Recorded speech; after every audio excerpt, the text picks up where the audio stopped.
Hi friends, welcome back to our channel. లంచ్లోకి అయితే ఒకసారి ఇలా రసం పౌడర్తో రసాన్ని, అలాగే అందులోకి పర్ఫెక్ట్ కాంబినేషన్ అయిన దొండకాయ ఫ్రైని అయితే ట్రై చేయండి. ఇదైతే అన్నంలోకి చాలా టేస్టీగా ఉంటుంది. దీన్ని అయితే చాలా సింపుల్గా అలాగే చాలా టేస్టీగా ఎలా ప్రిపేర్ చేయాలి అనేది వీడియోలో చూసేద్దాం.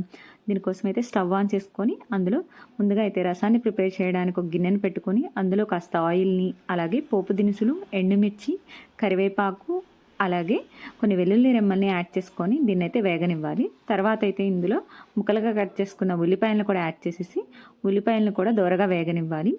ఇప్పుడైతే ఇది బాగా వేగిన తర్వాత ఇందులో ముక్కలుగా కట్ చేసుకున్న టొమాటోలని యాడ్ చేసేసుకొని కొంచెం అంతా బాగా కలుపుకోవాలి. తర్వాత అయితే మూత పెట్టి టొమాటోలను అయితే బాగా మగ్గనివ్వాలి. టమాటాలు అయితే బాగా మగ్గిన తర్వాత నెక్స్ట్ అయితే ఇందులో కొంచెం కరివేపాకుని యాడ్ చేసేసి దీన్ని అయితే అంతా బాగా కలుపుకోవాలి. చింతపండుని అయితే ముందుగానే కొన్ని వాటర్ని అయితే యాడ్ చేసేసుకొని నానబెట్టుకోవాలి. నెక్స్ట్ అయితే ఇందులో పులుపుకి సరిపడా చింతపండు రసాన్ని, అలాగే క్వాంటిటీకి తగ్గట్టుగా వాటర్ని యాడ్ చేసేసుకొని అంతా బాగా కలుపుకోవాలి. నెక్స్ట్ అయితే ఇందులో రుచికి సరిపడా ఉప్పు, అలాగే కొంచెం పసుపు, అలాగే కాస్త కారాన్ని కూడా యాడ్ చేసేసుకొని అంతా బాగా కలిపి మూత పెట్టి ఈ రసాన్ని అయితే మరగనివ్వాలి.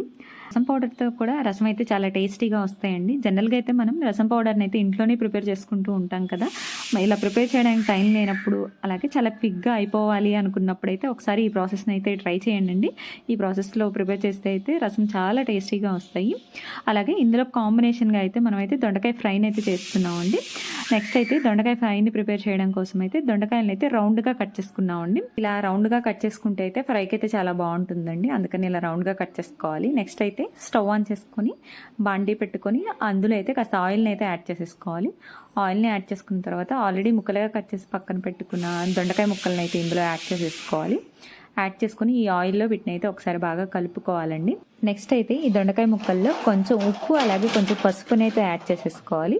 ఉప్పును వేయడం వల్ల అయితే దొండకాయలు అయితే మనకు త్వరగా మగ్గిపోతాయండి. మంటనైతే లో నుంచి మీడియం ఫ్లేమ్లో ఉంచుకొని దొండకాయలను అయితే బాగా మగ్గే వరకు మగ్గించుకోవాలండి. ఈ లోపు అయితే రసం అయితే బాగా మరిగిన తర్వాత అయితే ఇందులో అయితే రసం పౌడర్ని అయితే యాడ్ చేసుకోవాలండి. మేమైతే ఆచి రసం పౌడర్ని అయితే యూస్ చేసామండి. నెక్స్ట్ అయితే కాస్త రసం పౌడర్ని కూడా ఇందులో యాడ్ చేసేసుకొని అంతా బాగా కలుపుకొని దీన్ని అయితే మూత పెట్టి మరొక 10 నిమిషాల వరకు అయితే మరగనివ్వాలండి. ఇంతేనండి. ఇలా బాగా మరిగిన తర్వాత ఇందులో అయితే కాస్త కొత్తిమీరని కూడా యాడ్ చేసేసుకోవాలి. ఇంతేనండి. ఇలా చాలా క్విక్గా, అలాగే చాలా సింపుల్గా, చాలా టేస్టీగా ఉండేలాగా రసం పౌడర్తో అయితే రసాన్ని అయితే ప్రిపేర్ చేసేసుకోవచ్చు.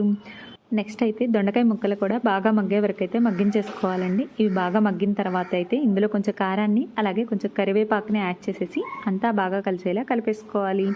ఇంతేనండి. చాలా సింపుల్గా దొండకాయ ఫ్రై కూడా ప్రిపేర్ అయిపోయింది.